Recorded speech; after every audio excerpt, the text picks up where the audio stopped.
seus pais que lhes daria. Tão somente esforça-te e tem muito bom ânimo, para teres o cuidado de fazer conforme toda a lei que o meu servo Moisés te ordenou. Dela não te desvies, nem para a direita, nem para a esquerda, para que prudentemente te conduzas por onde quer que andares. Não se aparte da tua boca o livro desta lei, antes medita nele dia e noite, para que tenhas o cuidado de fazer conforme tudo quanto nele está escrito, porque então farás prosperar o teu caminho, e então prudentemente te conduzirás. Não te mandei eu? Esforça-te e tem bom ânimo. Não pasmes nem te espantes, porque o Senhor teu Deus é contigo por onde quer que andares. Amém. Pode tomar os vossos assentos. Queria agradecer pela oportunidade de estar poder ministrando com os irmãos num dia tão importante, onde estamos comemorando o dia da Bíblia, embora hoje não seja especificamente o dia da Bíblia, mas estamos comemorando nesta data. Eu gostaria de agradecer a grande responsabilidade que foi conferida a mim neste dia para transmitir para os irmãos uma mensagem relacionada a este tema tão importante. Mas antes disso, eu gostaria que você fizesse um passeio comigo no tempo e refletisse um pouco sobre o período que estamos vivendo. Nós estamos nas festas de fim de ano, um momento muito importante. Todo mundo gosta muito do final do ano, até porque nós temos o Natal, nós temos o Ano Novo. É um período sempre em que reunimos com nossas famílias, em que podemos conversar com eles, estar ali com eles um pouco mais de tempo. É sempre um momento muito feliz entre as famílias. E no final do ano, em geral, a maioria das famílias cristãs, próximo ao período em que antecede a virada do ano, algumas famílias optam por passar na igreja, outras optam por não passar na igreja, ficar em suas casas, juntos. Isso vai de cada um, mas muitas famílias cristãs têm o costume de, nos últimos minutos de um ano que se passou e outro que estará a caminho, muitos têm o costume de estar juntos e dobrar os seus joelhos, estabelecendo metas, agradecendo a Deus pelos problemas que venceram e pedindo a Deus para que pudessem viver um ano novo feliz, para que Deus confira a essas pessoas um ano abençoado, um ano na sua presença, para que Deus possa abençoá-los. Com certeza, os irmãos devem lembrar disso do ano de 2019 para o de 2020. Muitos dobraram seus joelhos, estiveram juntos ali, pedindo a Deus para que desse um ano na sua presença. Mas o que nós não sabíamos é que ao levantar desse joelho, não tínhamos ideia do que estaria a caminho. Não tínhamos ideia, a menor noção de que nesse mesmo período, em 2020, estaríamos aqui com uma série de restrições, de máscaras e, infelizmente, na pior das situações, muitos dos que dobraram o joelho conosco não estão mais entre nós. Então, é um contexto extremamente sombrio, é um contexto caótico e cheio de dúvidas. E a pergunta que fica para nós como cristãos é: como eu vou me portar com sabedoria diante desse contexto tão sombrio? Como eu vou agir sabiamente nesse momento tão difícil que a humanidade tem passado? As mentes mais brilhantes do mundo, os cientistas mais ousados, mais incríveis, com um currículo que deixa invejar, não tem uma resposta clara para o problema que estamos enfrentando. E a pergunta do cristão é: como eu vou me portar sabiamente frente a um contexto tão difícil? Como eu vou me portar com relação a um desafio muito grande que estamos vivendo? É isso o que o texto de Josué nos ensina. É essa pergunta que o texto de Josué nos responde. Não especificamente para uma pandemia, mas para um contexto desafiador. Tente se colocar no lugar de Josué. Provavelmente você conhece a história. A personagem Moisés, um personagem bastante conhecido, que já rendeu muitos filmes, seriados e desenhos animados. Um personagem aí que é muito importante para a cultura judaica, foi usado por Deus para ser aquele que tirou um povo oprimido, um povo que estava sofrendo lá do Egito. E foi feita uma promessa que esse povo herdaria uma terra prometida, uma terra tão sonhada. Era o sonho daquelas pessoas. Enfrentaram um contexto bem difícil, cometeram muitos erros, mas é nesse livro, o livro de Josué, em que aquela promessa que já tinha começado desde o começo da Bíblia, havia de fato de começar a se cumprir. E o Josué é o personagem que vai substituir a Moisés nessa empreitada. Então, com certeza, por mais que Josué, como a gente observa nos livros de Gênesis e Deuteronômio, por mais que ele estava próximo de Moisés, por mais que ele acompanhava Moisés, ele mesmo assim está aqui numa situação de extrema responsabilidade. Então, quando nós assumimos uma grande responsabilidade, principalmente de alguém que fez o trabalho muito bem, como foi o caso de Moisés, é natural que haja uma preocupação de como proceder frente a esse grande desafio.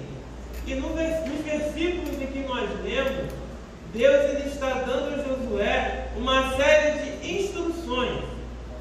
Deus está falando para Josué uma série de instruções de como ele deve agir para conduzir sabiamente nesse contexto tão difícil que eles vão enfrentar. Porque tudo é desfavorável. São um povo que não tem a expertise da guerra, não sabem ali muito bem como manejar armas. É um povo que é muito humilde, que foi oprimido, estão entrando num campo de batalha que eles não conhecem, que eles não conhecem o terreno, é um terreno cheio de montanhas, é tudo completamente desfavorável. Então, como num contexto tão difícil e tão sombrio, como Josué vai conduzir este povo sabiamente?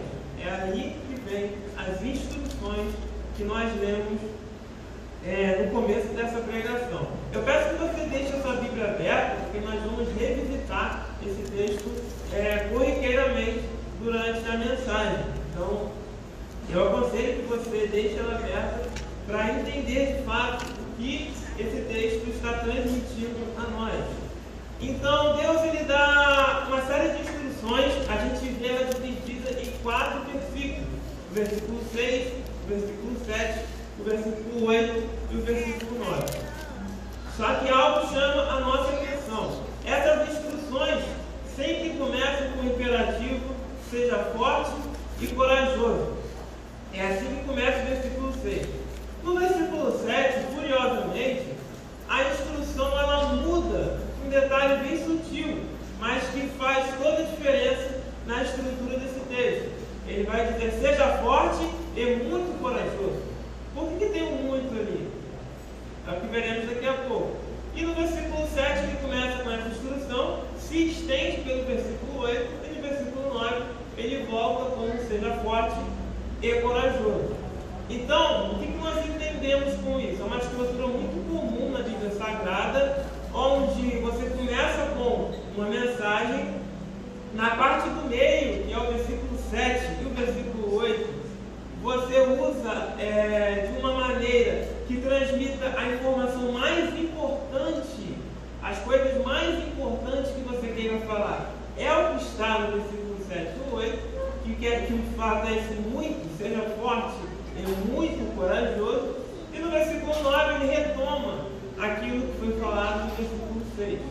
Então, o que nos ajuda a entender nesta noite é que são instruções muito valiosas. E o versículo 7 e o versículo 8, ele vai nos ajudar a entender isso de uma maneira melhor, porque essa é a parte mais importante do texto. No versículo 6, 7, 8, 9, ele começa com essa frase: seja forte e corajoso. Mas o que é de fato ser forte e corajoso? O que será que é isso? Porque a gente precisa ter um cuidado de tentar entender o mais próximo possível daquilo que Deus quis falar para Josué. Será que quando ele diz que ele é forte, é para ele buscar força física ou coisas desse tipo? O que será que Deus de fato está transmitindo para Josué? As palavras são parecidas e nós compreendemos melhor esse texto quando a gente revisita os textos em outros lugares que eles aparecem nas Escrituras. Então, quando nós vamos para Êxodo, aquele momento que Moisés está enfrentando o Faraó, Deus fala para Moisés que vai ser bem difícil. E ele usa uma expressão que, por mais que o português seja diferente, no texto, no idioma que o texto foi escrito, é exatamente a mesma palavra. Ele fala para Moisés que o Faraó vai endurecer o seu coração. E isso vai se repetindo ao longo da narrativa. Sempre quando acontece uma praga e o Faraó não quer libertar o povo, o texto diz que ele vai endurecer o seu coração. O Faraó está obstinado, o Faraó está completamente determinado. Não há nada que faça com que ele mude de ideia. E é exatamente essa ideia que Deus está transmitindo para Josué aqui. Seja determinado, seja completamente determinado e cumpra à risca todas essas instruções que eu estou fornecendo a você. Então a gente consegue compreender melhor que o que Deus está pedindo para Josué é determinação. Mesmo que as circunstâncias sejam desfavoráveis, ele precisa ser determinado. É exatamente também o mesmo texto em que Ruth usa quando ela está determinada a seguir a sua sogra. Ela está determinada e ela usa exatamente a mesma expressão que Deus está se referindo a Josué. Então, o que nós compreendemos nesse primeiro momento é que Deus está pedindo a Josué que seja determinado. Mas a grande pergunta é: determinado a quê? E agora que vem a parte importante para a gente. Versículo 6: esforça-te e tem bom ânimo, porque tu farás deste povo herdar a terra que jurei a seus pais que eles daria. Então, na primeira parte, ele pede para Josué ser determinado. Para quê? Porque ele tem uma missão a cumprir. Josué tem um objetivo em vista: levar o povo a essa terra. Uma circunstância completamente desfavorável. Trocando em miúdos, Josué tem uma missão impossível. É mais ou menos isso que Deus está dizendo para ele. Porque é uma situação, um contexto completamente desfavorável. Mas Deus continua estimulando ele que ele seja determinado. E no versículo 7 e 8, que é onde nós vamos ficar boa parte da nossa mensagem, é aqui que a gente entende o que Josué deveria realmente cumprir para que ele fizesse essa missão da maneira correta. No versículo 7, ele começa dizendo assim: então somente seja forte e tenha muito bom ânimo, para teres o cuidado de fazer conforme toda a lei que meu servo Moisés te ordenou. Então, inicialmente, o que Deus está falando para Josué é que ele seja forte, que ele de fato tenha bom ânimo, que ele seja determinado e cumpra exatamente toda a lei que Deus havia fornecido a Moisés. A lei aqui é uma referência explícita e clara aos 5 primeiros livros da Bíblia: Gênesis, a Êxodo, a Levítico, Número e Deuteronômio. Todo aquele conjunto de livros que é conhecido como Pentateuco. Deus está de fato falando para Josué que ele venha realmente a cumprir essa lei. E ele continua exemplificando: dela não te desvies, nem para a direita, nem para a esquerda, para que prudentemente te conduzas por onde quer que andares. Não se aparte da tua boca o livro desta lei, antes medita nele de dia e de noite, para que tenhas o cuidado de fazer conforme tudo quanto nele está escrito, porque então farás prosperar o teu caminho e então prudentemente te conduzirás. Amém. Ele está dizendo de maneira geral, você precisa dar importância a esse livro. Você precisa dar importância a tudo isso que eu comuniquei a Moisés.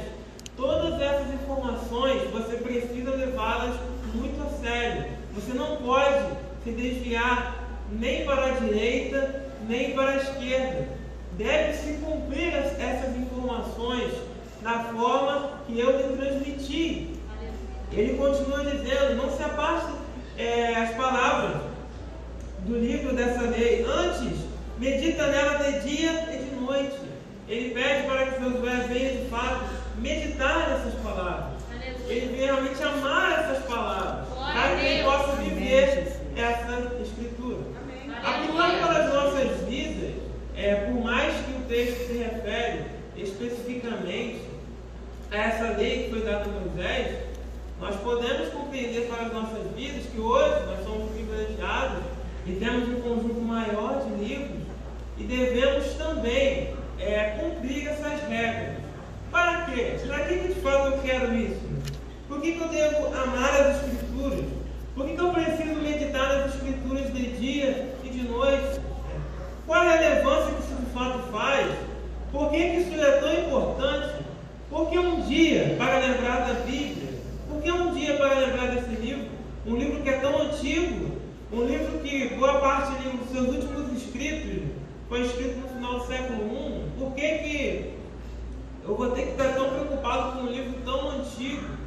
E aí nós vamos entender a finalidade de tudo isso que Deus está falando para Josué.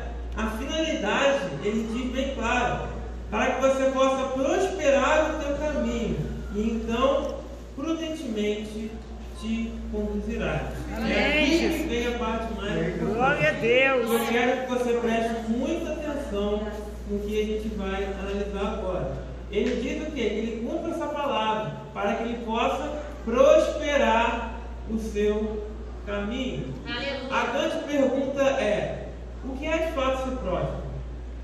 Porque ele diz que Josué fazendo isso vai prosperar o seu caminho. Em outras versões, Josué fazendo isso vai ter sucesso. Quando a gente olha para a nossa cultura e perguntamos o que é ter sucesso, nós podemos, por exemplo, refletir isso com base nos meios de comunicação. O que o meio de comunicação te informa que é sucesso? Se você abrir uma revista que fale sobre pessoas bem-sucedidas, o que você vai ver lá? Provavelmente, na maior parte das vezes, você vai abrir a revista e vai ver um camarada muito rico, um camarada com poder, uma pessoa com muita influência, com muitas posses, com muito dinheiro. E aí, essa revista ou esse meio de comunicação vai te dizer que ele é uma pessoa bem-sucedida, que ele é realmente uma pessoa de sucesso. Então, o sucesso dessa perspectiva mais popular vai ser entendido como muitas riquezas, muito poder, muita influência. Na era das redes sociais, muitos seguidores. Se eu tenho 1 milhão de seguidores, então eu devo ser uma pessoa muito bem sucedida. Se eu tenho 2 milhões de seguidores, eu tenho tantas pessoas assim me seguindo, então eu devo ser uma pessoa bem sucedida. Mas a grande pergunta que fica é: o que é ser bem sucedido? Na cultura judaica, é onde esse texto está escrito. Será que é exatamente essa forma com que a nossa cultura popular transmite? E rapidamente, sem muita delonga, sendo bem objetivo, na cultura judaica e no vocabulário que está sendo utilizado aqui, ser bem sucedido é exatamente o que eu falei para vocês no começo dessa mensagem. É agir com sabedoria em qualquer circunstância. É agir sabiamente em qualquer tipo de circunstância que vier pela frente. E é exatamente isso que Deus está pedindo para Josué. Josué vai ter uma série de circunstâncias extremamente difíceis, extremamente complexas, coisas que nem Moisés viveu, e Josué vai precisar agir sabiamente nesse tipo de contexto. Josué vai precisar cumprir o que essa escritura está falando. Ele vai precisar disso tudo, e para isso ele precisa meditar nas palavras. Ele precisa se debruçar sobre o texto bíblico. Ele precisa beber dessa palavra que Deus transmitiu para ele. E a regra é muito explícita, é muito clara, não pode se desviar nem para a direita e nem para a esquerda. Porque se ele fizer um pouquinho diferente, ele não vai agir com sabedoria nesse contexto. E aí ele vai fracassar. Esse é o ponto que eu quero que vocês entendam. Qualquer tipo de sucesso que te prometam, a parte das escrituras, está fadado ao fracasso. Um fracasso que talvez não aconteça de primeira, mas vai acontecer. Qualquer tipo de sucesso que te prometa, que ignore o texto bíblico, que ignore aquilo que Deus havia falado, está fadado ao fracasso. É isso que ele está dizendo para Josué, e Josué experimenta isso na pele. Vão existir momentos, como no capítulo 9, que ele vai dar ali uma ideia de fazer algo um pouquinho diferente daquilo que Deus havia falado. É só um pouquinho diferente. E aí vai arrumar um problema tão sério que isso vai gerar consequências lá no reinado de Davi. Para vocês terem uma ideia também do problema. Então, é muito sério isso tudo que Deus está falando para Josué. Você precisa cumprir o que eu estou te falando. A mensagem, Josué, ela não pode mudar. Não se desviar nem para a direita nem para a esquerda. Ele precisa de determinação para isso. Porque de fato não é uma tarefa fácil. E essas instruções também se transmitem para nós nos dias de hoje. Não é uma tarefa fácil se manter alinhado com as escrituras em contextos tão difíceis que enfrentamos. Não é uma tarefa fácil. Mas a mensagem não pode mudar. A mensagem bíblica, ela é a mesma ontem, hoje e eternamente. Ela não pode mudar. Ela não pode mudar. Não podemos esquecer isso em mente. Não podemos nos esquecer desse detalhe. Porque isso é extremamente importante. Porque isso acontece. Se a minha perspectiva de sucesso estiver errada, eu vou mudar a mensagem. Se eu tenho 1 milhão de seguidores e eu perco meus 10%, eu perco 10% desses seguidores, eu vou querer mudar a mensagem, porque a minha preocupação não é a mensagem, a minha preocupação é o número. Só que isso não está certo, isso vai gerar fracasso, seja agora ou seja mais para frente. Não tem jeito. Qualquer tipo de sucesso que te prometam a parte das escrituras, que ignore as escrituras, que negligencie as escrituras, pode te dar um aparente sucesso, mas não durará muito tempo. Nós podemos olhar para o exemplo de Cristo, por exemplo, que é o melhor de todos. Em João capítulo 6, Jesus estava, como sempre, pregando, estava falando da palavra. As pessoas que ouviram a mensagem não gostaram do que ele estava falando. Não gostavam muito daquilo que Jesus estava transmitindo. Então, o que aconteceu? Elas começaram a ir embora. Usando um termo mais atual, Jesus estava sendo cancelado. As pessoas estavam indo embora. E o que Jesus faz?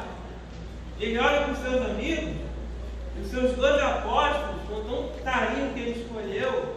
Ele poderia ter dito: me ajudem a melhorar essa mensagem, porque as pessoas não estão gostando. Me ajudem a modificar algumas coisas. Não.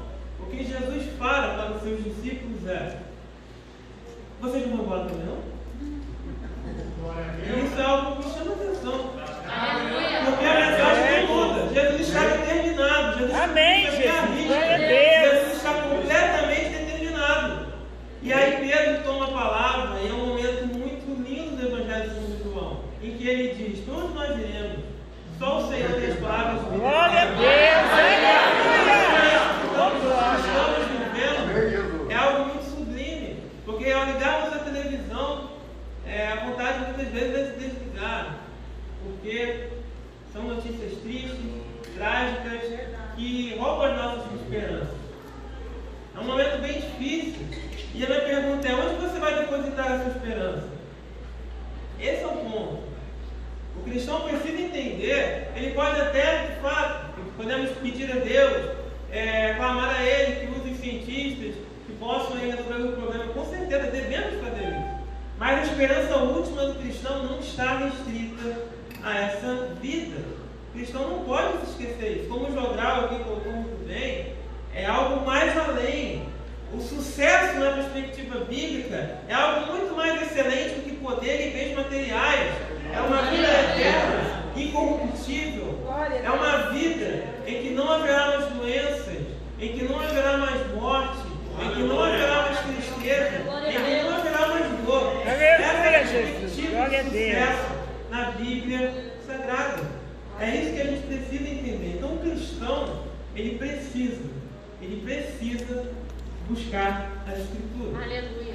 Não adianta a gente vir aqui hoje comemorar o dia da Bíblia e eu chegar em casa, fechar a minha Bíblia e colocar ela na estante e só lembrar dela no domingo que vem. Não adianta ter o aplicativo da Bíblia no meu celular se eu nunca abro ele. Não adianta. Não adianta eu dizer que eu amo as Escrituras, que eu quero morar eternamente com Jesus, se eu nunca nem li a Bíblia toda. Se o primeiro sinal de dificuldade, eu já saio do texto. Se é o primeiro momento que eu estou com um pouco de dificuldade, eu já fujo dele. Eu já vou fazer outra coisa. Não adianta. Eu preciso buscar as Escrituras. O cristão precisa buscar as Escrituras. A igreja precisa se aproximar das Escrituras. Não existe uma renovação espiritual ou um avivamento com a Bíblia fechada. Isso não existe. Você não vai ver isso na Bíblia, você não vai ver isso na história da igreja, você não vai ver isso em lugar nenhum. Isso não existe. Nós precisamos buscar mais as Escrituras. Precisamos verdadeiramente ler mais a palavra de Deus. Aproveite que nós estamos chegando próximo ao término desse ano. Estabeleça metas. Procure se aproximar mais da Bíblia. Será que realmente estamos amando as Escrituras da mesma forma que Deus havia falado para Josué? Será que um culto em que as Escrituras são valorizadas como um culto de ensino, como um culto de escola bíblica, onde as Escrituras são exploradas ao máximo, será que temos interesse de estar ali? Será que temos interesse de fato se fazer presente? Será que realmente ama essa Escritura como se tanto fala que ama? Será que realmente estamos buscando as Escrituras como se deveria? Precisamos cumprir aquilo que Deus determinou para Josué. Porque se quisermos o sucesso, a sabedoria para agir em qualquer circunstância difícil, nós precisamos dessa palavra. E olhem para a vida de Jesus. Voltando ao que eu falei antes, a perspectiva de sucesso na cultura popular, no meio de comunicação, ela não se encaixa com a pessoa de Jesus. Se você aplica esse tipo de ótica para a vida de Jesus, isso simplesmente não faz sentido. Se eu aplico isso, Jesus Cristo, ele fracassou. Porque olha a vida de Cristo. Cristo, ele termina como? Ele termina no pior tipo possível de morte que uma pessoa poderia ter. Ah, mas ele ressuscitou. Sim, ele ressuscitou. Mas para quem ele aparece? Ele aparece para o camarada lá que crucificou ele? Ele aparece lá para o sacerdote que fez o julgamento, aquele julgamento ridículo, em que diversas leis foram completamente ignoradas? Ele aparece para essas pessoas? Ele aparece para os imperadores romanos? Ele aparece? Não, ele aparece para os seus discípulos. Para essas pessoas, aleluia, Jesus. Jesus Cristo foi uma pessoa ali que revolucionou e depois morreu. Mas para aqueles que estavam com ele, Jesus Cristo ressuscitou. Aleluia. Então nós precisamos compreender que a vida de Cristo, na perspectiva humana, ela foi um fracasso. Mas na perspectiva bíblica, Jesus Cristo cumpriu a sua missão. Jesus Cristo foi e ofereceu-se voluntariamente. Ele compreendeu a palavra, ele viveu a palavra e ele se sacrificou por amor à palavra. Então nós precisamos compreender isso. Outra coisa interessante nesse texto, quando ele fala, porque então farás prosperar o teu caminho, é o que nós falamos sobre prosperidade. E prudentemente te conduzirás, ou em algumas outras versões, te conduzirás com sabedoria. O que de fato ele está querendo dizer aqui? Quando a gente vai para outros textos, como eu falei, a gente precisa caminhar por outros textos para a gente compreender o que são essas palavras. E o curioso é que essa palavra aqui, esse prudentemente, ou esse caminhar com sabedoria, essa palavra que é usada aqui é exatamente a mesma palavra que aparece em Gênesis capítulo 3, no versículo 6. Se você lembra muito bem, esse texto é o texto que Eva recebe lá, ela vai lá e vê o fruto e se atrai por ele. E olha o que Eva fala desse versículo: e vendo mulher que aquela árvore era boa para se comer e agradável aos olhos e desejável para dar entendimento, tomou do fruto e comeu, e deu também a seu marido e comeu com ela. Ou seja, o fruto era agradável aos olhos e era uma árvore desejável para dar entendimento. Esse entendimento é a mesma palavra que é usada para Josué, para que ele busque sabedoria. Ou seja, o que nós estamos percebendo aqui? Nós estamos percebendo duas situações completamente diferentes. Na de Josué, Deus instrui Josué a buscar sabedoria, mas essa sabedoria está alinhada com a vontade de Deus. Essa sabedoria que Josué está buscando, ela é buscada através da meditação nas Escrituras, dia e noite. Essa sabedoria é buscada nessas circunstâncias. Mas no caso de Eva, a sabedoria é buscada de uma outra forma. A sabedoria é buscada segundo a perspectiva de Eva. A sabedoria é buscada segundo aquilo que Eva entende que é certo e errado. Deus havia falado para eles não pegarem aquele fruto, mas ela simplesmente ignora aquilo que ele falou, dá um novo significado e olhou aquela árvore e queria buscar essa sabedoria, esse entendimento. E o que acontece? Eva fracassa, Adão fracassam. Porque, entenda uma coisa, qualquer busca de sabedoria que ignore o texto bíblico, que ignore aquilo que Deus falou, será fadada ao fracasso. Então não podemos esquecer disso. Precisamos buscar as Escrituras. A mensagem não pode mudar. Esse livro chegou até nós porque pessoas deram sua vida. Muitas pessoas, como os primeiros cristãos, deram sua vida, não negaram o texto mais de jeito nenhum. Mesmo sob circunstâncias tão terríveis, tiveram mortes tão cruéis, mas não negaram o texto bíblico. Ao longo da história, um exemplo que chama muita atenção, na época da Revolução da Inglaterra, ou melhor dizendo, da Reforma da Inglaterra, quando o protestantismo começou a crescer na Inglaterra, uma mulher chamada Maria, que foi apelidada como Maria Sanguinária, começou uma terrível perseguição contra os cristãos.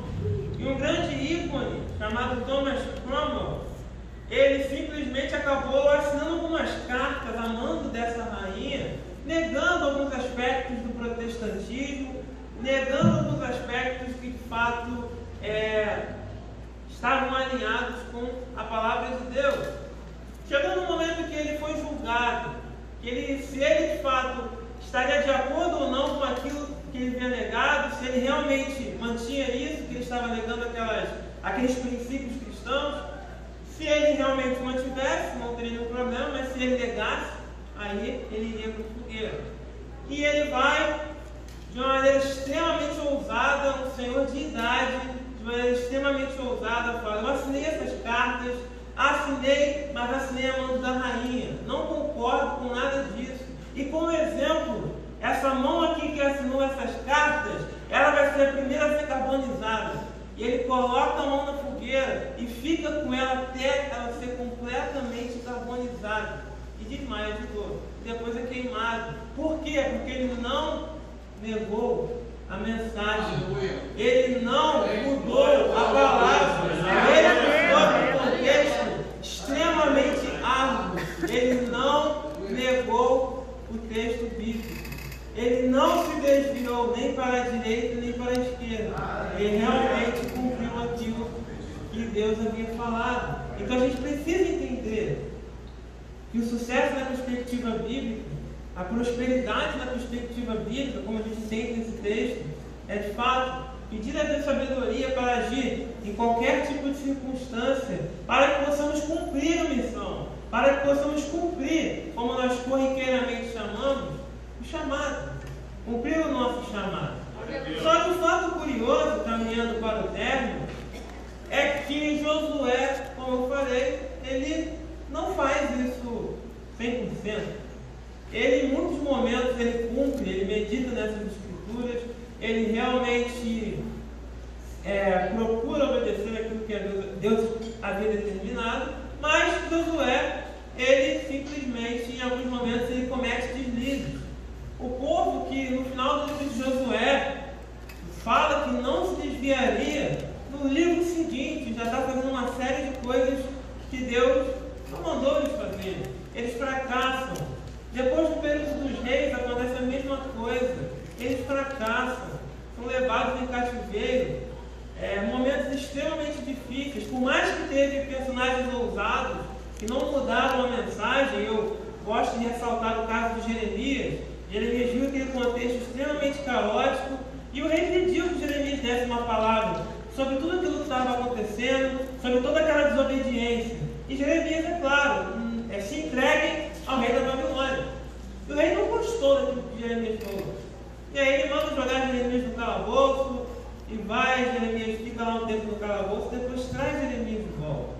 E ele pergunta, Jeremias, qual é a palavra do Senhor? Na ideia do rei, Jeremias ia mudar a mensagem, mas Jeremias continua firme. Não, é melhor, se entregue ao rei da Babilônia. Jeremias não muda a mensagem, mas o povo como um todo ignorou isso que Deus havia falado. O rei ignora a mensagem de Jeremias e eles vão para o cativeiro, eles voltam, mas mesmo assim terminam de uma forma extremamente trágica e triste, tem muitas perspectivas. Mas no Novo Testamento, na pessoa de Jesus, como já citei aqui ao longo dessa mensagem, Cristo é aquele que verdadeiramente cumpre isso à risca. O mesmo nome, Josué, que é um nome hebraico, vai para o grego e vira Jesus. É exatamente o mesmo nome e é exatamente o mesmo significado. O Senhor é a salvação. É através dele que realmente conhecemos a salvação. E Jesus vive isso à risca e, como eu falei, é bem sucedido, é próspero. Não na perspectiva que a cultura muitas vezes tenta nos impor, mas na perspectiva bíblica. Jesus cumpriu aquilo que Deus havia determinado, Jesus cumpriu a sua missão, e até hoje, depois de muito tempo, depois de diversas tentativas de se acabar com o cristianismo, continua sendo para nós a nossa referência de vida cristã, continua sendo para nós a nossa referência de uma vida com Deus. Então, meu querido e amado irmão, o que você precisa entender de tudo isso que foi falado nesta noite? Você precisa entender da importância das Escrituras.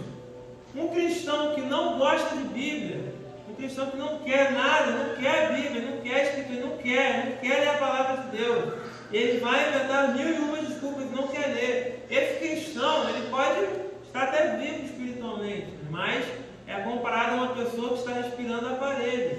Esse cristão está numa situação muito trágica, ele precisa rapidamente despertar. Vou repetir, estamos vivendo um período extremamente difícil e não venceremos se fecharmos a Bíblia. Não venceremos se a Bíblia continuar guardada lá na estante ou se o aplicativo da Bíblia no celular continuar desativado. Não venceremos. Não conseguiríamos obter sucesso na perspectiva que foi explicada aqui essa noite. Precisamos buscar as Escrituras. Estamos se aproximando do término do ano. É comum nós fazermos metas, estabelecermos objetivos, estudar mais, emagrecer, conseguir um emprego melhor. Estabeleça uma das metas, ler a Bíblia, mas não só ler para dizer que leu, ou ler para só cumprir uma meta ali e pronto. Não, ame as Escrituras. Amém. Medite nas Escrituras. Busque as Escrituras, porque se fizer isso, isso, eu tenho certeza que o sucesso que é descrito aqui para a vida de Josué também acompanhará a sua vida. Busque as Escrituras, procure ler todos os dias. Se você ainda não leu hoje as suas Escrituras, ainda não meditou, eu gostaria de te informar que o dia ainda não acabou. Quando você chegar na sua casa, abra a sua Bíblia, leia as Escrituras. Ah, mas eu tenho muita dificuldade, é muito complicado, é muito difícil. Mas nós temos tantos recursos hoje. Hoje aqui estão presentes diversos professores de escola bíblica. Então, nós temos professores de escola bíblica, nós temos tantos recursos. Será que é tão difícil assim? Ou é a minha falta de vontade? Ou é que eu vou continuar dando desculpas? Vou continuar ignorando e não vou buscar as Escrituras? Vou continuar negligenciando os ensinos das Escrituras? Não faça isso. Busque a Bíblia, busque a Palavra de Deus, busque esse sucesso, que é muito mais excelente que a perspectiva que o mundo nos apresenta. Então é isso que eu gostaria de deixar para os irmãos. Vou fazer uma oração. Peço que você ore comigo, sentado mesmo, não precisa se levantar. E quero que você medite nisso, pense nisso, reflita sobre isso. Procure as Escrituras, leia as Escrituras. Procure realmente, é muito simples você ler a Bíblia toda no ano, coisa muito tranquila. Você lendo ali uns 3 capítulos por dia, você acaba antes de acabar o ano. Você não vai levar nem meia hora com isso. Não é possível que a pessoa não tenha meia hora por dia para se aproximar do texto bíblico. Será que somos tão ocupados assim? Reflita sobre isso.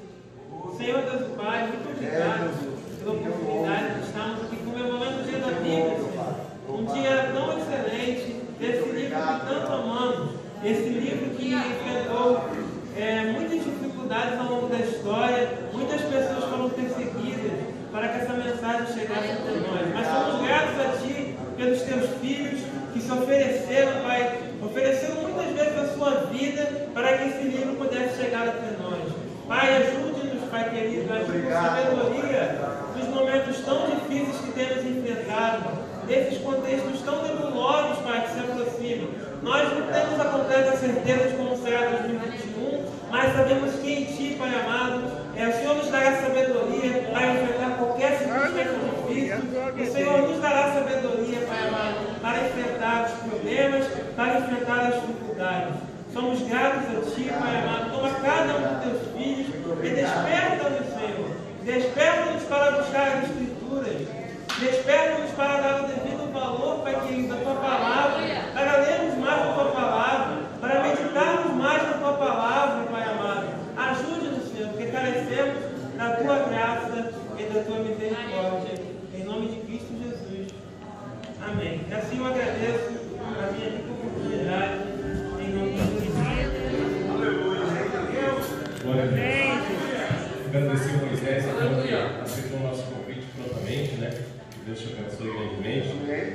Vamos pedir então já